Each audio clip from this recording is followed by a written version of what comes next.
and obviously you learn different things with different coaches. So I think as much knowledge you can get from different places, it's always going to help you. Oke, teman-teman, kali saya akan kembali lagi yang membahas mengenai kabar terbaru dari timnas Indonesia. Fokus kali ini mungkin berbeda ya dari konten sebelumnya. Dan ini menurut saya banyak sekali ya yang request kepada saya, Bang, bagaimana mengenai kabar Elkan Bagot? Karena saat ini untuk di berita pun ya, ini jarang sekali yang mengupdate kabar terbaru mengenai Elkan Bagot. Nah, mungkin di sini kita akan buka sesi diskusi juga ya. Kalian nanti bisa tulis di kolom komentar, apakah sebenarnya sosok Elkan Bagot ini layak untuk dipanggil lagi ya untuk ronde ketiga. Mengingat kalau dilihat ya kebutuhan timnas saat ini ya untuk di posisi lini belakang terkhusus ya ini sangat genting. Mengapa saya bilang genting? Karena ada dua pemain yang ini absen ya. Ya ini sosok Jordi Amat yang akumulasi kartu serta Justin Hammer. Nah kedua pemain ini ya ini dipastikan untuk pertama ya pertandingan pertama lawan Arab Saudi dan kita akan away ya itu sepertinya juga tidak bisa bermain. Artinya dengan kita sebagai tamu, kemudian bagaimana Arab Saudi sekarang mulai berbenah dengan mendatangkan pelatih top sekaliber Roberto Mancini, ini akan membuat timnas kita diuji ya.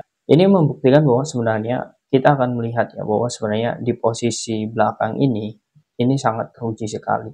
Nah, kemudian kalau dilihat dari beberapa performa ya timnas saat ini, terkhusus di lini belakang, ya itu memang ada beberapa hal yang harus dibenahi. Nah, kita akan membuka sesi ini ya, jangan lupa untuk membangun channel ini. Silahkan kalian tekan tombol like-nya, komen juga subscribe, serta tekan tombol loncengnya ya, agar kalian selalu mendapatkan notifikasi dari video-video saya selanjutnya. Oke, sosok Elkan Bagot. Memang ketika dirinya tidak dipanggil oleh timnas ya di ronde kedua saat lawan Irak dan juga Filipina, ini banyak yang bertanya, tetapi kita tidak perlulah membahas mengenai apa yang terjadi ya kepada Elkan Bagot dan juga Shin Tae-yong. Yang jelas ini tak terlepas ketika di playoff kemarinnya saat penentuan apakah kita lolos Olimpiade Paris atau tidak saat melawan Guinea kemarin. Nah, ini yang menjadi faktor atau dasarnya. Tetapi kalau dilihat dari data statistik dan juga bagaimana kiprah Elkan Bagot ya, ini kalau saya pribadi ya, ini sangat dibutuhkan untuk ronde ketiga. Ya, tak terlepas dari ya mungkin banyak sekali lah pro dan kontra mengenai pemanggilan Elkan Bagot ini. Banyak yang bilang tidak nasionalis dan lain sebagainya. Tetapi menurut saya ini bukan masalah itu ya. Kalau dibilang nasionalis atau tidak, jelas Elkan Bagot sudah menunjukkan komitmen dari awal ketika dirinya memilih Indonesia, itu saja. Kalau yang lain menurut saya sudah tidak diragukan lagi. Masalahnya adalah dirinya ya, memang ada clash dengan Shin Tae-yong, itu saja. Tetapi saya sangat yakin Shin Tae-yong juga akan melihat dari beberapa performa anak asuhnya, apalagi liga juga libur. Artinya kita juga membutuhkan ya beberapa amunisi terbaik lah. Nah, ini saya sudah membuka ya bagaimana data dari Elkan Bagot itu sendiri. Nah, saat ini memang dirinya sudah kembali lagi bersama Ipswich.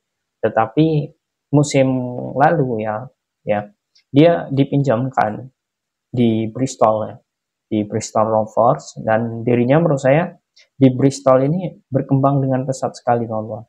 Di sini saya melihat di sini ya bahwa 14 pertandingan ya Elkan ini sudah menyumbang 1 assist, 1 gol dan juga 1038 menit. Ya, ini membuktikan bahwa sebenarnya Elkan Bagot dari segi datanya pun dan juga statistik ketika bersama Bristol ini terbilang sukses sebagai seorang pemain pinjaman.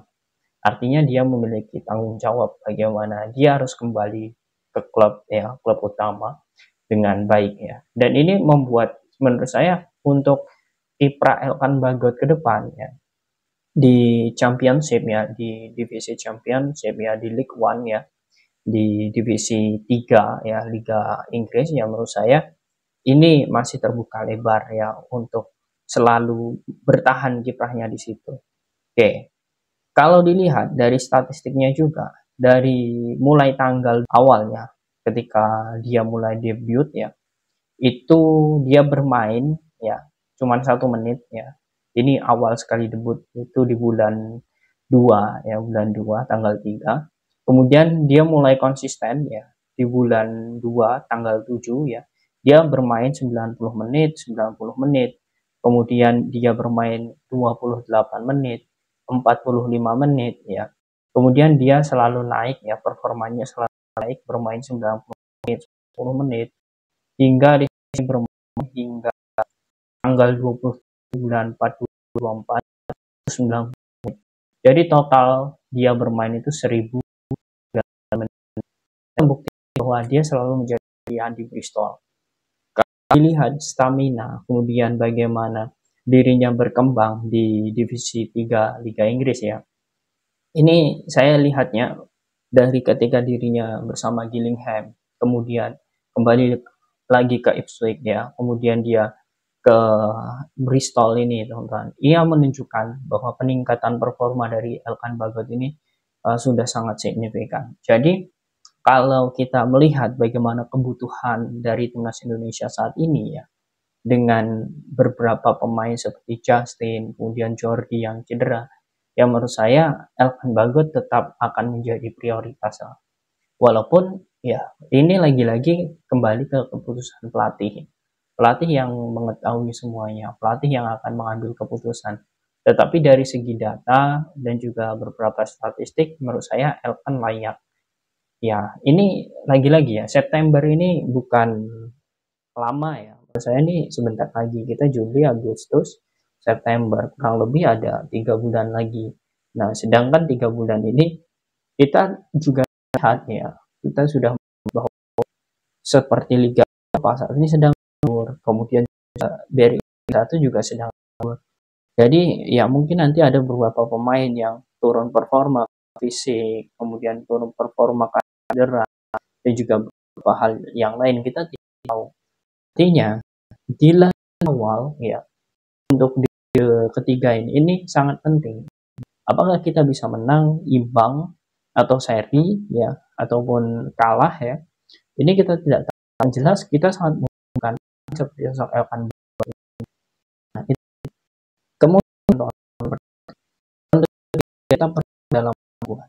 Mengapa saya perlu squad? Karena memang target kita ya, target PSSI pun ya, ini mengoptimalkan untuk ya, secara ini teman-teman pun ya, kalau kita dengan Australia, kemudian Jepang, ya, kemudian juga Arab Saudi, 3 negara ini jelas ya negara teratas untuk bisa lolos ya, di ronde ini. Tetapi kalau dari segi realistisnya ya, Bahrain dan juga Cina, menurut saya kita bisa untuk mengalahkan mereka ini. Jadi harapannya kita bisa masuk di peringkat 3 atau peringkat 4. Nah, setelah kita sudah mendapatkan 3 atau 4 itu ya, kita nanti akan langsung otomatis masuk di ronde selanjutnya, di ronde 4 ya.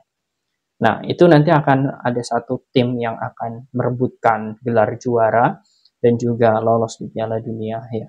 Atau satu tim dalam satu grup itu yang akan otomatis lolos ke Piala Dunia. Nah, ini artinya ya kita masih memiliki peluang, kita masih memiliki kesempatan. Asal kita dari segi performa, kemudian level, kemudian permainan, dan juga skuad itu sudah sangat mendalam. Itu yang diharapkan saat ini, dan menurut saya PSSI sekarang sedang melakukan beberapa progres yang sangat baik. Nah, proses itu yang diharapkan segera mungkin ya dibentuk, entah itu mendatangkan kembali pemain keturunan, memperdalam skuad dengan komunikasi pemain, ataupun yang lain yang menurut saya itu kebijakan dari pelatih dan juga dari PSSI. Nah, yang menjadi pertanyaan saat ini mungkin saya lempar ke teman-teman semua. Bagaimana menurut kalian tentang Elkan Bagot? Apakah kalian setuju jika dirinya menjadi bagian timnas lagi di ronde ketiga? Silahkan kalian tulis di kolom komentar.